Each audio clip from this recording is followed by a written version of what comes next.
ஒரு சிறிய நாய்க்கடி. இன்று அது ஒரு சாதாரண காயம் போல தோன்றலாம். மருத்துவமனைக்கு சென்று சில ஊசி போட்டுக் கொண்டால் உயிர் காப்பாற்றிக் கொள்ளலாம். ஆனால் 150 ஆண்டுகளுக்கு முன்பு ஒரு நாய் கடித்து விட்டது என்றால் அது மரண தண்டனை விதிக்கப்பட்டது என்று அர்த்தம்.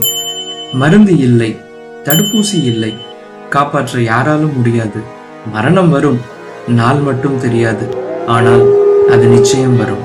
மனித வரலாற்றில் ஆயிரக்கணக்கான ஆண்டுகள் மக்கள் பயந்த ஒரே நோய் ராபிஸ். இது போன்ற வரலாற்று குறிப்புகளை அறிய தமிழ் ஹிஸ்டாரிக்கல் சேனலை சப்ஸ்கிரைப் செய்து கொள்ளுங்கள். பழைய மெசபடோமிய கல்வெட்டுகளிலும் கிரேக்க மருத்துவ நூல்களிலும் வெறிநாய் கடித்தால் மனிதன் பைத்தியமாகி இறந்து விடுவான் என்று பதிவு செய்யப்பட்டிருந்தது. அந்த காலத்தில் மக்கள் ஒரு விஷயத்தை மட்டுமே தெரிந்திருந்தனர். நாய் கடித்தால் அனைவரும் இறப்பதில்லை, ஆனால் ஒரு முறை நோய் ஆரம்பித்து விட்டால் யாரும் உயிர் பிழைப்பதில்லை. 100% மரணம். இதனால் ராபிஸ் உலகின் மிகப்பெரிய மரணமாக மாறியது. ராபிஸ் என்பது சாதாரண காய்ச்சல் அல்ல, அது ஒரு வைரஸ். இந்த வைரஸ் பொதுவாக பாதிக்கப்பட்ட நாய்கள், நரிகள், ஓநாய்கள், வௌவால்கள் மற்றும் சில காட்டு விலங்குகளின் உமிழ்நீரில் வாழ்கிறது. ஒரு கடியின் மூலம் அந்த வைரஸ் உடலுக்குள் நுழைகிறது, ஆனால் அது நேராக இரத்தத்தில் பயணம் செய்யாது. அதற்கு பதிலாக நரம்புகளை பயன்படுத்தி மெதுவாக மூளையை நோக்கி பயணிக்கிறது. சில நாட்கள், சில வாரங்கள், சில நேரங்களில் மாதங்கள் கூட ஆகலாம். மனிதனுக்கு எதுவும் தெரியாது. அவன் முற்றிலும் ஆரோக்கியமாக இருப்பான், ஆனால் அவனுடைய உடலுக்குள் ஒரு அமைதியான கொலைகாரன் பயணம் செய்து கொண்டிருக்கும். மூளையை அடைந்தவுடன் அனைத்தும் மாறிவிடும். ராபிஸ் நோயின் மிகவும் பயங்கரமான அறிகுறி ஹைட்ரோபோபியா, அதாவது தண்ணீர் பயம். இதன் காரணம் என்ன? நோயாளிகளுக்கு தாகம் இருக்கும், தண்ணீர் குடிக்க வேண்டும் என்று நினைப்பார். ஆனால் தண்ணீர் வாயை தொட்டவுடன் தொண்டை தசைகள் திடீரென சுருங்கிவிடும். மிகவும் வேதனையான பிடிப்பு ஏற்படும். அந்த வழி தண்ணீரையே பயப்பட வைக்கும். இதனால் நோயாளி தண்ணீரை பார்த்தாலே நடுங்க ஆரம்பிப்பார். இதனால் தான் இந்த நோயை பார்த்த மக்கள் பேய் பிடித்து விட்டது என்று கூட நம்பினர். 1800களில் ஐரோப்பியாவில் ஒரு விஞ்ஞானி வாழ்ந்தார், லூயிஸ் பாஸ்டர். அவர் மருத்துவர் கூட இல்லை, ஒரு வேதியியலாளர். அவர் உலகிற்கு கிருமிகள் நோய்களை உருவாக்குகின்றன என்று நிரூபித்துக் கொண்டிருந்த காலம் அது. அப்போது ஒரு கேள்வி அவரை துரத்தியது. ராபிஸை உருவாக்கும் கிருமியையும் பலவீனப்படுத்த முடியாதா? அந்த கேள்வியே மனித வரலாற்றை மாற்றியது. அந்த காலத்தில் யாராலும் வைரஸை பார்க்க முடியவில்லை, மைக்ரோஸ்கோப்பில் கூட தெரியாது. எனவே பாஸ்டர் என்ன செய்தார்? ராபிஸ் பாதித்த நாய்களின் உமிழ் நீரை மற்ற விலங்குகளுக்கு செலுத்த ஆரம்பித்தார். முயல்கள், நாய்கள், ஆய்வக விலங்குகள் ஒன்றன் பின் ஒன்றாக நோயுற்றன. அவர் தினமும் குறிப்பெடுத்தார். 100கணக்கான சோதனைகள், பல தோல்விகள், பல மாதங்கள், பல ஆண்டுகள்.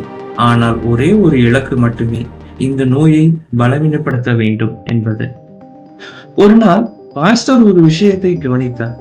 ராபிஸ் பாதித்த முயல்களின் முதுகு தண்டு நரம்பை உலர்ந்த காற்றில் பல நாட்கள் வைத்தால் அதன் வீரியம் குறைந்து கொண்டே போகிறது. அந்த பலவீனமான வைரஸை ஆரோக்கியமான விலங்குகளுக்கு செலுத்திய போது அவை உயிருடன் இருந்தன. மீண்டும் சக்தி வாய்ந்த ராபிஸ் வைரஸை செலுத்திய போதும் அவை இறக்கவில்லை. இதுவே தடுப்பூசியின் பிறப்பிடமாக இருந்தது. ஆனால் ஒரு பெரிய பிரச்சனை இருந்தது. விலங்குகளில் வெற்றி, மனிதர்களில் தெரியாது. தவறு நடந்தால் ஒரு உயிரை போய்விடும். 1885 ஜூலை மாதம் 9 வயது சிறுவன் ஜோசப் மைஸ்டர், ஒரு வெறிநாய் அவனை பலமுறை கடித்தது. உடலில் 14க்கும் மேற்பட்ட கடிகள். அவனது தாய் அழுதபடியே பாஸ்டரின் வீட்டிற்குள் வந்தார். என் மகனை எப்படியும் காப்பாற்றுங்கள் பாஸ்டர் என்று. மனதில் மிகப்பெரிய போராட்டம். மருந்து வேலை செய்யுமா? அந்த சிறுவன் என் கைகளிலே இருந்து விடுவானா? இறுதியாக பாஸ்டர் முடிவு செய்தார். முதலில் மிகவும் பலவீனமான தடுப்பூசி, அடுத்த நாள் சற்றே வலிமையானது. இப்படி தொடர்ச்சியாக பல நாட்கள். ஒவ்வொரு நாளும் பாஸ்டர் பயத்துடன் காத்திருந்தார். சிறுவனுக்கு காய்ச்சல் வரவில்லை, பைத்தியம் பிடிக்கவில்லை, தண்ணீர் பயமும் வரவில்லை. நாட்கள் கடந்தன, வாரங்கள் கடந்தன, மாதங்கள் கடந்தன. ஜோசப் மைஸ்டர் முழுமையாக உயிர் பிழைத்தார். உலகம் அதிர்ச்சி அடைந்தது. மரண தண்டனையாக இருந்த ராபிஸ் முதல் முறையாக தோல்வி அடைந்தது. இந்த செய்தி உலகம் முழுவதும் பரவியது. ஆயிரக்கணக்கான மக்கள் பாஸ்டரிடம் சிகிச்சைக்காக வந்தனர். நாடுகள் நிதிகள் வழங்கின. பிரான்சில் பாஸ்டர் இன்ஸ்டிடியூட் உருவானது. அங்கு ராபிஸ் மட்டுமல்ல, பல உயிர்கொல்லி நோய்களுக்கும் ஆராய்ச்சி தொடங்கியது. இன்று நாய் கடித்த உடனே காயத்தை சோப்பும் ஓடும் நீராலும் குறைந்தது 15 நிமிடங்கள் நன்றாக கழுவ வேண்டும். பின்னர் மருத்துவமனைக்கு உடனடியாக செல்ல வேண்டும். தேவையான ராபிஸ் தடுப்பூசி, சில நேரங்களில் ராபிஸ் இம்யூனோகுளோபின் சரியான நேரத்தில் கொடுக்கப்பட்டால் நோய் வருவதையே தடுக்க முடியும். ஆனால் ஒருமுறை அறிகுறிகள் ஆரம்பித்து விட்டால் இன்றும் உயிர் பிழைப்பது மிகவும் அரிது. அதனால்தான் ராபிஸ் இன்னும் உலகின் மிகவும் ஆபத்தான நோய்களில் ஒன்றாக உள்ளது. பாஸ்டரின் பயணம் எளிதாக இல்லை. அவரை பலர் விமர்சித்தனர். இது பைத்தியக்கார முயற்சி, மனிதர்களை ஆபத்தில் தள்ளுகிறது என்று கூறினர். ஒவ்வொரு தோல்வியும் அவரது மனதை உடைத்தது. ஆனால் அவர் நிற்கவில்லை. அறிவியல் 1000 தோல்விகளுக்கு பிறகுதான் ஒரு வெற்றியை அளிக்கிறது என்பதை அவர் உலகிற்கு நிரூபித்தார். இது போன்ற சுவாரஸ்யமான வரலாற்று ஆய்வுகள் பற்றி நீங்கள் அறிந்திருந்தால் கமெண்ட் செக்ஷனில் பதிவிடுங்கள். மேலும் வீடியோ பிடித்திருந்தால் தமிழ் ஹிஸ்டாரிக்கல் சேனல் சப்ஸ்கிரைப் செய்து கொள்ளுங்கள். நன்றி.